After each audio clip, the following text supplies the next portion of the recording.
bismillah ñu ngi leen di nuyu di leen dalalaat si vidéo bu bees boo xamante ne ni ñu ngi koy def ci Mame Cheikh Ibrahima Fall Lamp Babul Mouridine plus particulièrement si lépp loo xamante ne ni c'est on va dire c'est l'entrepreneuriat, le management et tout ce qui va avec. Donc, bon, les précédentes vidéos, on était sur tout ce qui est entrepreneuriat de Mame Cheikh Ibrahima Fall Lamp Babul Mouridine. Donc, nous, ce qu'on s'est dit en tête, c'est-à-dire liñ xalaat mooy vu que sunu mag yi dañu yàgg wax ne dañu war a jariñu ci ay mbindu Mame Cheikh Ibrahima Fall Lamp Babul Mouridine dañu war a jël ci li nga xamante ne ni moom la fi bàyyi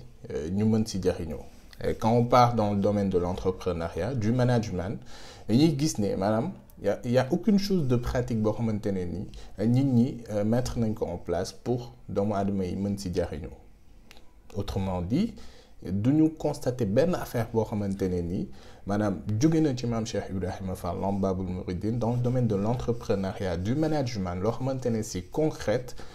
ñu c'est-à-dire ñu extérioriser ko partager ko ak nit ñi bañ mën si jariñu. Tout le temps c'est des choses théoriques yoo xamante ne ni dañu yàgg wax ne waaye Mame Cheikh Ibrahima Fall l'entrepreneuriat mën ngeen si nii mais il y a aucune chose boo xamante ne ni c'est vraiment concrète boo xamante ne ni nit ki doomu aadama bi mën na si sukkandiku ba exceller dans son domaine, d'accord? Donc en fait loolu lañu xalaat. Après qu'est-ce qu'on s'est dit en tête? On dit bah écoute, de par son expérience mais aussi de par li nga xamante ne ni xam nañ ko wala jàng nañ ko ci Mame Cheikh Ibrahima Fall, qu'on puisse faire la synthèse des choses ba nga xamante ne ni dañ si mën a extérioriser génne si loo xamante ne ni nit ñi ni nañ si mën a jariñu. Donc le but c'est ça. Et quand on parle de c'est-à-dire bu ñuy wax si loolu duñ si xaar kenn. waaw on a longtemps yàgg nañ dégg ni nit ñi di wax waaye dañu war a instaurer wala dañu war a introduire jàngale Mame Cheikh Ibrahima Fall Lamp Babul Mouridine ci école yi et tout, mais c'est logique que defuñu ko. ñooñu ñenn ñoo koy jàngale. faut pas ñu wax ne dañ ko wax a def. On va pas prendre des personnes yoo xamante ne nii seen vie yëpp si leneen lañ ko consacré musuñu xam kan mooy Mame Cheikh Ibrahima Fall wala musuñu dund Mame Cheikh Ibrahima Fall nga bëgg ñu def la synthèse des choses pour mën a génne benn produit c'est-à-dire non, c'est impossible, loolu mënul nekk. Donc domaine boo mënti dem da ngay jege ñi nga xamante ne nii ce sont ce qu'on appelle les experts dans ce domaine ñu mën la si wax loo xamante ne nii mën na dal sa xel wala ni nga si mën a jariñ. Donc ça c'était juste une petite introduction, c'est-à-dire benn kii bu ndaw la boo xamante ne nii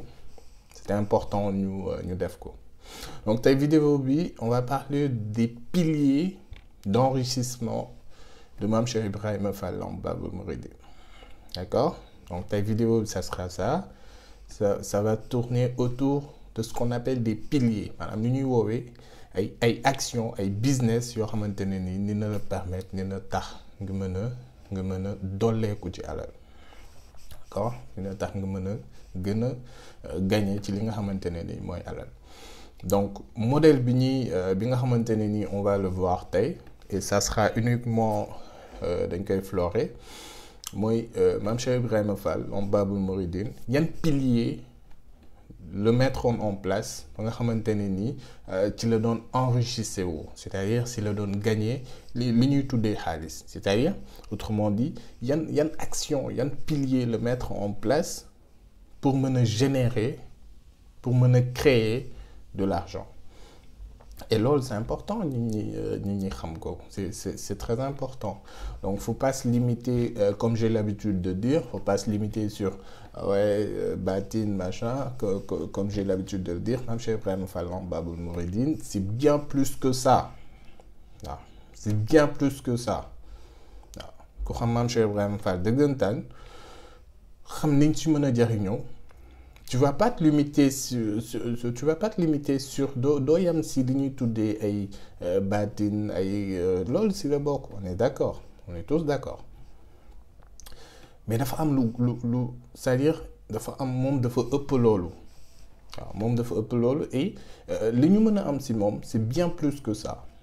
waaw man comme j'ai l'habitude de le dire j'ai mes business qui tournent et tout et li tax ma am ko li tax ma mën a pouvoir mettre des choses en place ba mën si gagner xaalis derrière c'est uniquement le fait que j'ai appliqué les enseignements de Mame Cheikh Ibrahima Fall Lamp Baabul Mouridine si samay business d'accord donc c'est très important donc loolu noonu boo ko dundee nga xam ko nga gis ci ay résultats donc c'est très important aussi nga partager ko ak ñeneen c'est super important donc quand on regarde par exemple les piliers yi nga xamante ne ni Mame Cheikh Ibrahima Fall Lamp Baabul Mouridine moom la mettre en place pour mën a générer de l'argent parce que dafa am benn entrepreneur français il s'appelle Pierre Ollier il est dans le business de l'immobilier mu wax ne et loolu c'est unanime presque entrepreneurs yëpp ils sont d'accord là-dessus que doomu aadama bi tu vas jamais gagner de l'argent sans pour autant donner quelque chose en retour loolu c'est la première des choses c'est-à-dire doo am xaalis mukk tant que joxoo nit ñi lenn loo xamante ne ni dina leen amal benn valeur ajoutée d'accord et de préférence gratuitement loolu c'est la première des choses deuxième des choses mu ne tant que commencer au gagner xaalis du moment où tu es en train de dormir t'es pas encore dans le business qu'est-ce que ça veut dire maanaam tant que commencer au di am xaalis ci pendant c'est-à-dire si moment bi nga xamante ne yaa ngi nekk di nelaw ne nekk go vraiment dans li ñuy wax business et ça c'est très important lan moo ko firndeel ne Mame Cheikh Ibrahima Fall c'était pas un salarié non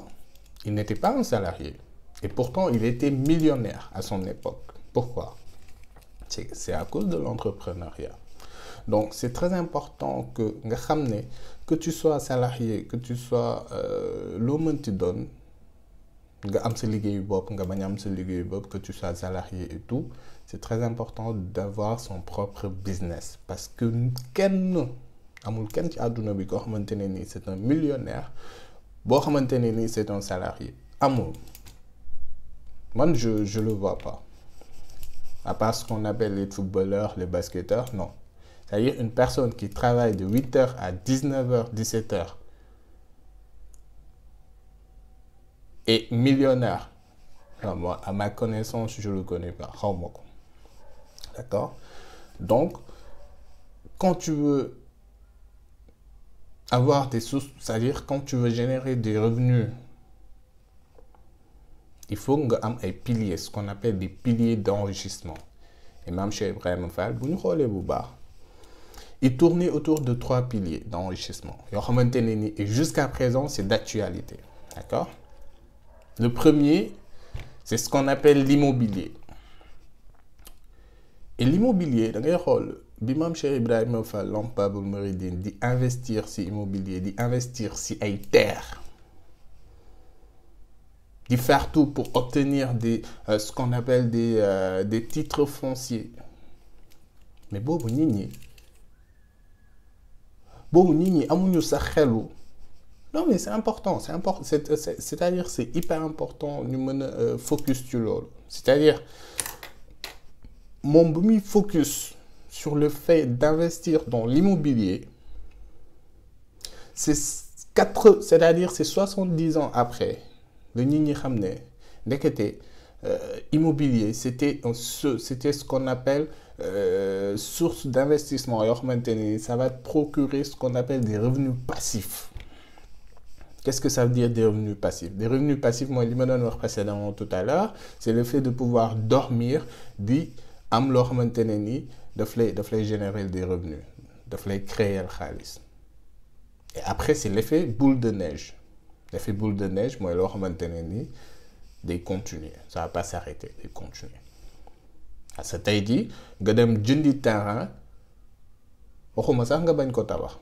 waxuma sax nga tabax ko plutôt mais c'est-à-dire le fait que rek nga jënd terrain 5 ans après on est sûr que la valeur sera, c'est-à-dire la valeur va augmenter. Ça, on est d'accord. Que valeur bi dina augmenter. Et même chez Ibrahima Fall, bi muy investir dans l'immobilier, boobu nit ñi ils n'avaient pas cet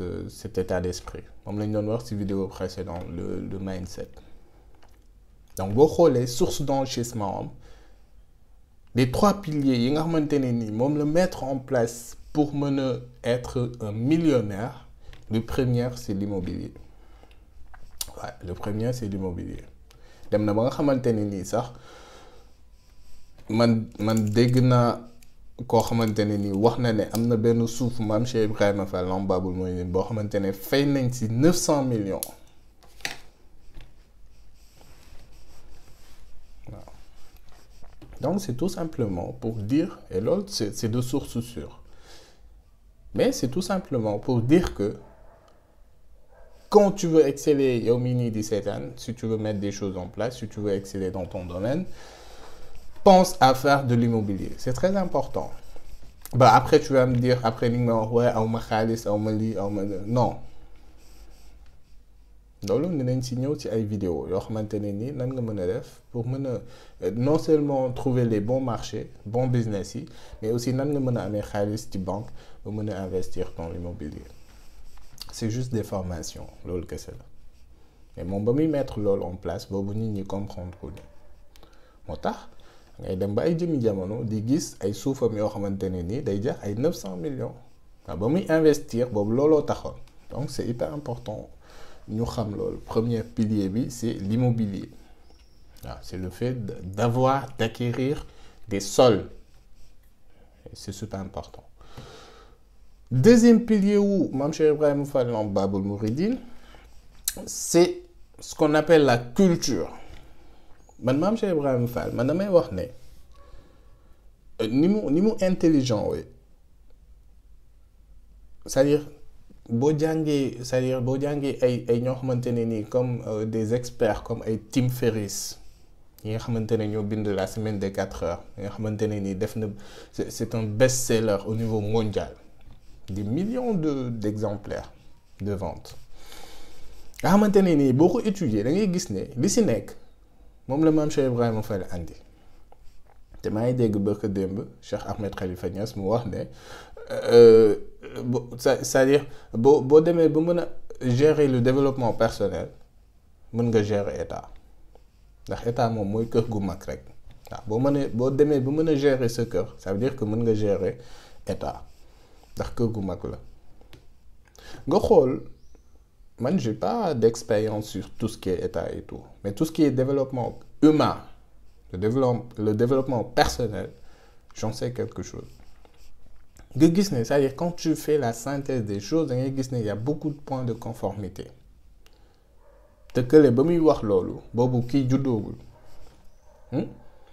La semaine des 4 heures, vous pouvez aller sur Google, vous pouvez taper, essayer de voir Tim Ferriss, semaine des 4 heures.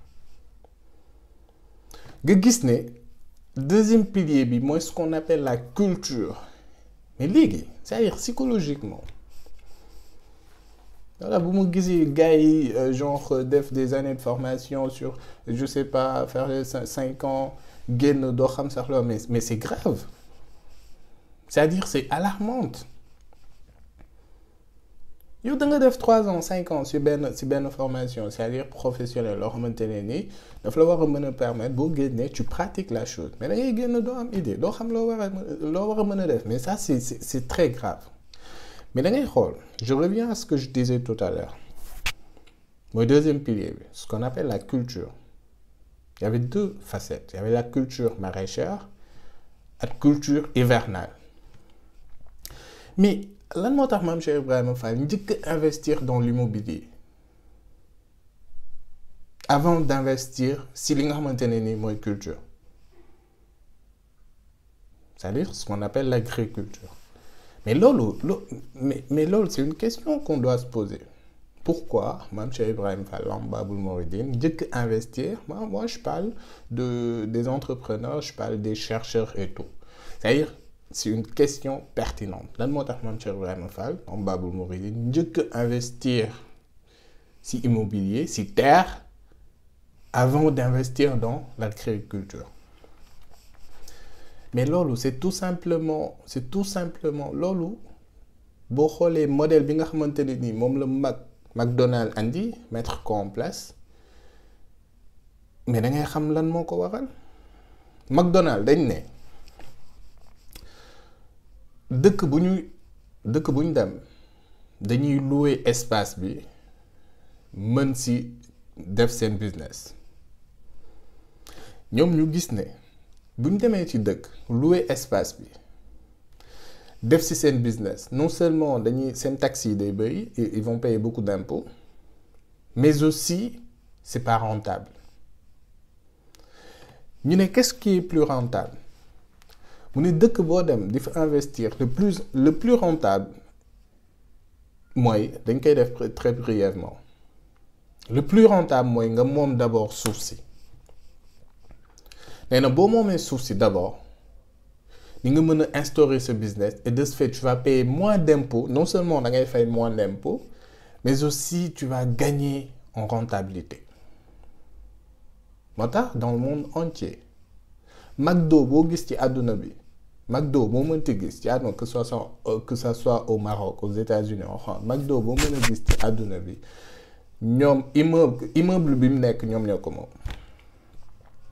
et déjà ça c'est extraordinaire comme théorie mais da ngay xool ñoom dañuy jël terrain bi